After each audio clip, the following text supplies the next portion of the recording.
Welcome to the question of the day. Today's question is from Avery in California. And Avery asks, I often tell the customer what to expect on the call, but I still get customers that either aren't available or not available long enough for me to present them solutions. And then I end up just emailing it to them. How do I get customers to free up time for me? Great question, Avery.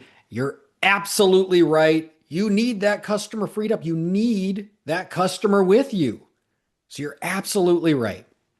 When the customer's with you, they're part of the process. The customer is discovering problems with you.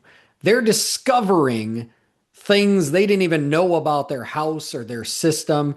They're contemplating questions and thoughts that they haven't thought about because really nobody thinks about their plumbing, electrical, or HVAC systems other than when they need to. And so they bringing them with, they are discovering the problems with you. And when they're discovering the problems with you, they're going to be very interested in finding a solution. And so they're going to be looking to you now as the expert. Like, what do we do with this? There was a salesperson I rode along with in Michigan, and he was amazing.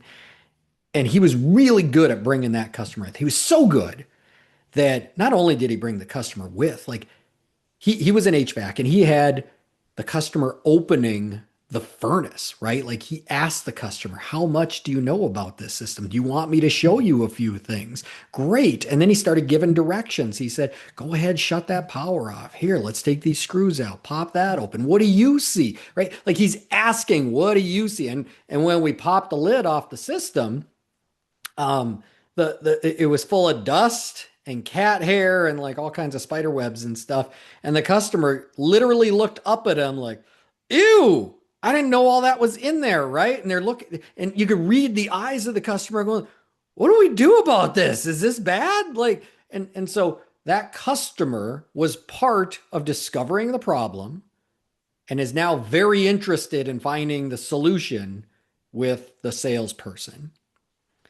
This is also your chance to build rapport, right? Like people buy from people like them. People buy from people that they like. I was asked one time as a sales coach. I felt silly the way I paused when I got asked this, but I was asked, Chris, why do you buy from somebody? Like, how do you pick who you buy from?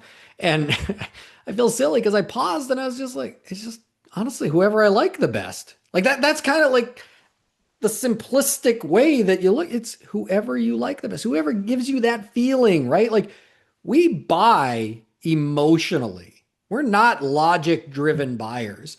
We will try to justify it later with logic, but we buy emotionally. And so having that customer with to build rapport is huge. That's also your chance where you can have that customer with to build value in the company and build value in the people that are going to be involved in this and build value in the solutions that you're going to be offering. That way you're not selling. You're not hard closing them here at the end. These are solutions that they are coming up with. These are solutions that they're picking.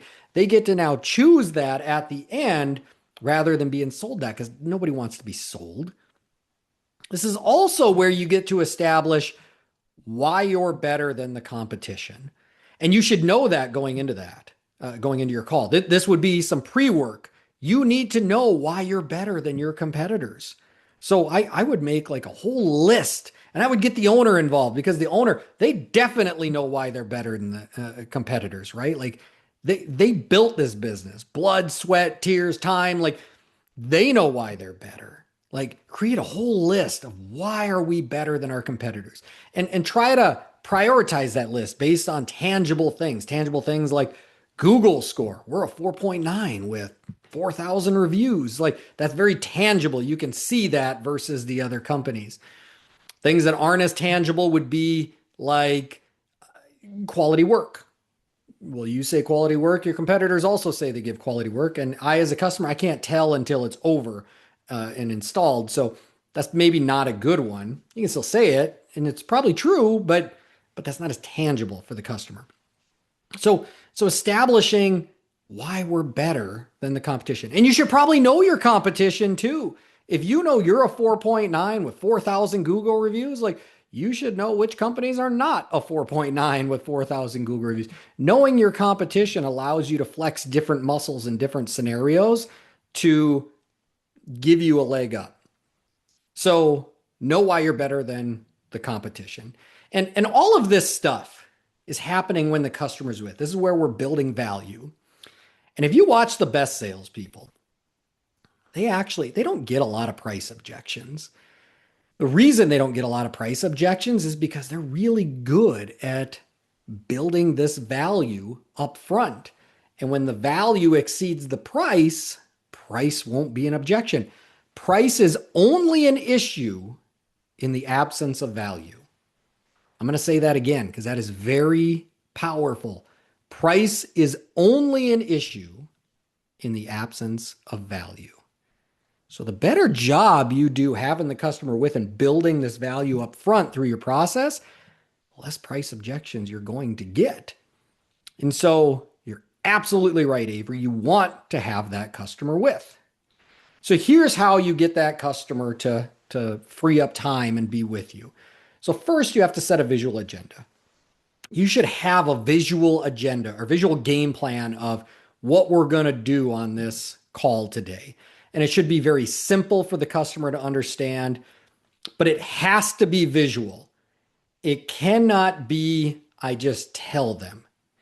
And I'm making an assumption here, but in your question, you said, I often tell the customer what to expect. I didn't hear you say anything about a visual agenda, but it has to be a visual. And here's why. Because of people's learning styles. So there's really three styles of learning. There's visual people, there's kinesthetic, and there's auditory. Most people are visual. Most people learn through seeing things. That's why things like social media, Instagram, YouTube, like why they're so popular, why we spend so much time looking at our screens, because we're very visual. That engages us. You don't see a lot of people sitting around the radio listening to the radio anymore. That's because auditory is very few people. Like 10% of people are auditory learners. And then kinesthetic learners makes up a good portion too. People like to be hands-on and touch things and feel things, right? So if I can engage the visual learners, which is most people, and the kinesthetic people, which is most people, I'm going to do better by setting the expectations of what's going to happen on this call here. If I'm only telling them 9 times out of 10, it's going in one ear and out the other. And it's not sticking. It's not landing. Because here's the thing. Customer has no idea what to expect. They have no idea what to expect. They don't do this every day. We do it every day. We know what to expect, but they don't do this every day. And every business is different. One business will do it really well. Another business will do it a different way. Like we don't know what the process is here. And so we have anxieties. We got a lot of questions as this is kicking off. Where are they going to park? I mean, is my husband going to be able to get out for work? I wonder who this person is. Like, are they going to be scary? Are they going to be awkward? Are they going to be nice? Are they going to be a criminal, right? Like, do they do background checks? Like, I have my kids here down in the basement. Are my kids going to be safe? Speaking of, my kids got toys everywhere. Are the toys going to be in the way? Should I have picked up the toys? Dog, I got to put the dog away in the dishwasher. Did I unload the dishwasher this morning? Like, oh, do I need to go with this person? I never know. Should I go with them or not? Like, I don't want to go with them and be like, like lurking over them the entire time, but I also don't want some creep just wandering around my house. Like, I don't want him stealing my stuff. Like, all these questions are going on in the customer's head here. By setting expectations, visual expectations of what's going to happen on this call, we're giving them a plan and we're relieving those anxieties. And in that, we're telling them, not asking them, not offering, we're saying, hey, here's what we're going to do today. I'm going to need you to come with because I'm going to have questions for you. You live here. And please ask me questions. I'm a huge nerd. I love answering these questions. So I'm going to tell them you're coming with that. Now, I've relieved a lot of anxieties by setting this visual expectation, one of them being you're coming with me and that You're going to engage them throughout this. So they're not just lurking over you. So do it in a way that sticks, a visual agenda, a visual expectation. So now there's two situations that you listed, and this is going to help with both of those. So the first one is you said the customer's not available.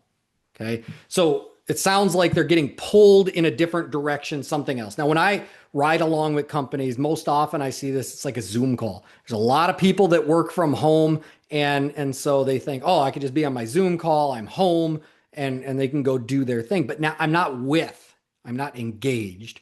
We need them with. And so if it's a Zoom call, there's a couple of things that we want to do. The first thing is, even before we get out there, I whoever's booking the calls, I want them to seed plant that I need them available, right? So I need them to say something like, hey, this call is going to take about 2 hours and they need you to be available during that time to answer questions and go with, right? Like, so they're letting them know when we're booking the call, they need you available. A second opportunity is going to be when I'm calling on the way to the home. Hey, I'm going to be there in this amount of time. Should take about this, and I'm going to need you a bit. Like, so that's a second time, right? The third time is going to be when I go over those visual expectations at the very beginning of the call. So now they've heard it 1, 2, 3 times that they need to be available and with on that call. And so hopefully that should weed out most of those by getting ahead of it. But if it doesn't, then I address it in the moment. And how I address it is I give the customer an either or. So they'll say like, do you really need me with? Because I'm on a Zoom call right now. Do you need me to be with? Can you just give me the number at the end? And that's where you're going to stand firm and tie back to the visual expectations you just set. And you're going to address it right there. And you're going to say, actually, I do need you with, because I got a lot of questions for you. You live here. I don't, right? And so I have a lot of questions for you. So could we A, free up time now, or B, should we schedule a second visit when you are available? Which should we do? Put it on them, but give them that either or. Because it makes no sense for me to run this call without them. Yeah, they're technically home, but they're not with me. They're not engaged. In the end, whether I hand them a piece of paper or I email it or whatever, I'm going to be a number on a sheet of paper, just like everybody else. But my paper is going to cost more. And so I'm going to get dismissed because they don't know why I'm better. All those things we talked about at the beginning of this, they don't know why I'm better than my competitors. They just know my paper costs more. So usually when you give them that either or, hey, A, can you free up now? Or B, should we schedule a second visit for me to come back when you are free? Usually they'll free up time. In my experience, they'll usually free up. They'll usually say something like, okay, give me 5 minutes. Let me wrap this up and then I'll be free. Okay, great. Now they're engaged. You have their attention. They're coming with you. Now you can build that value so that you don't run into these objections at the end. Now, the second scenario you laid out was the customer doesn't have time. So I'm going to go back to somebody I talked about at the beginning of this. So at the beginning of this, I talked about the salesperson in Michigan who was great at bringing the customer with. They had the customer open the furnace. They were amazing. They had these customers loved them. Let me tell you how that call finished. The call finished like this. Everything is going amazing.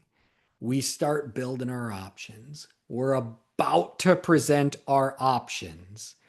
And that's when the husband says, I got to get to that doctor's appointment. I have to leave in like 2 minutes.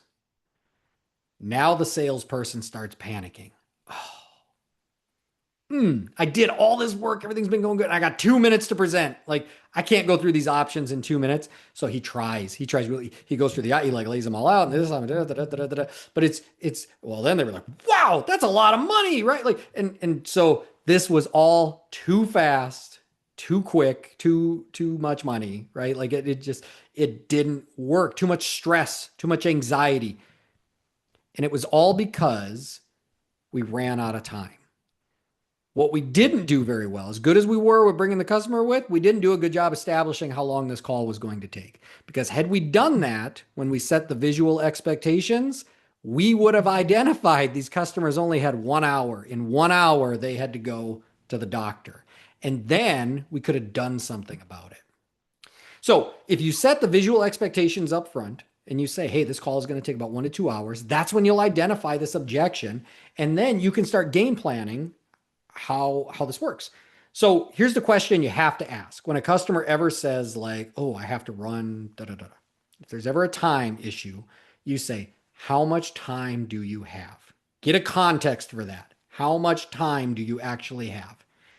And then adjust your solution based on how much time they have. So 3 examples are going to happen. First example is going to be they give you a lot of time. They say, yeah, I got like 90 minutes. You can do a call in 90 minutes. Unless there's something unique or unforeseen, you can set that expectation of, I'm pretty sure, Mr. and Mrs. Customer, we can be done in 90 minutes. So, but now you know I need to be presenting at about the 1 hour mark. So I got 30 minutes for presentation, question, objections. Like you can gauge yourself appropriately.